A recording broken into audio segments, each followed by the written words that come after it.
Hello guys, so karon magluluto tayo ng um ito. Ito yung gagawin ko mga guys. So very nagluto ko pa ng tawag doon, lumpia, pork lumpia. Okay. Ito yung niluluto ko ngayon mga guys. So ito lang yung niluto ko kasi dalawa lang kami kakain. Budget din kami pag may time. Kasi wala yung mga ano namin.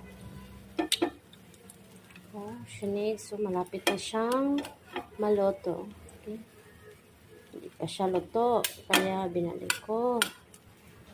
Okay. So, malapit na talaga siya. Oh my gosh. 3 minutes.